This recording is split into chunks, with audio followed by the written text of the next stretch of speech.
Assalamualaikum ikhwafillah, selamat datang kembali dalam program Sirah bersama saya, Rere.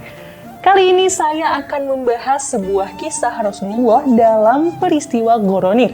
Jadi, pada tahun 80-an, seorang novelis bernama Salman Rushdie menerbitkan karya yang berjudul The Satanic Verse atau ayat-ayat setan. Novel ini memancing kemarahan umat Islam di seluruh dunia, karena dalam ceritanya terdapat tokoh Mahun yang merujuk pada sosok Nabi Muhammad SAW. Ayat-ayat setan inilah yang muncul pada peristiwa Goronik. Penasaran dengan ceritanya? Mubasyarah ila qissatihi.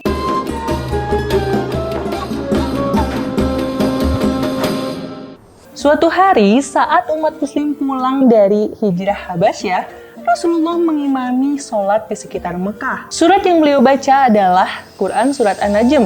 Ketika sampai di ayat 19 dan 20 yang berbunyi, "Maka apakah patut kamu, hai orang-orang musyrik, menganggap Lata, Uzza, dan Manat sebagai anak perempuan Allah?" Selepas itu, tiba-tiba terdengar suara yang seolah-olah lanjutan dari ayat tersebut. Tilkal Goronikul Ula. Itulah berhala-berhala Goronik yang mulia. Wa anna syafa'atahunna la turja, dan syafaat mereka sungguh diharapkan. Hal ini lantas menjadi buah bibir kaum kafir Quraisy.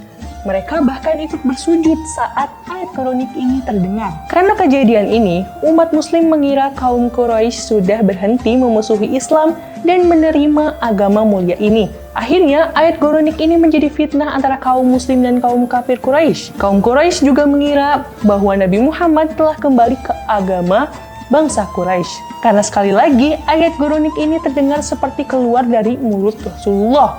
Mereka lalu mengungkapkan kekaguman. Muhammad tidak pernah menyebut sembahan kita dengan baik-baik sebelum ini.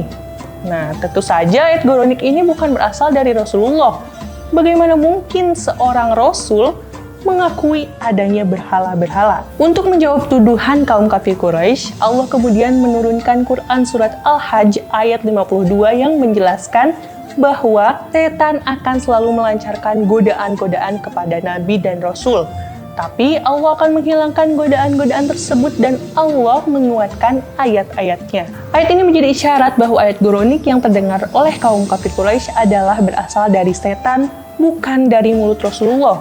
Mengenai kebenaran peristiwa Goronik ini menjadi perdebatan para ulama, sebab ada beberapa jalur dalam periwayatannya. Dan kebanyakan hadisnya doif. Ada yang doif ringan, doif berat, dan ada juga yang batil atau cacat sanad hadisnya.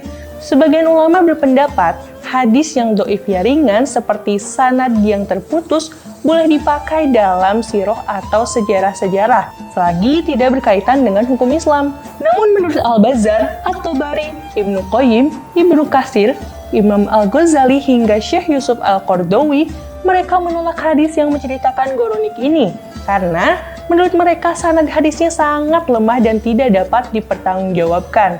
Nah, ikhwah fillah, terlepas dari perdebatan peristiwa ini, ada hikmah yang bisa kita petik.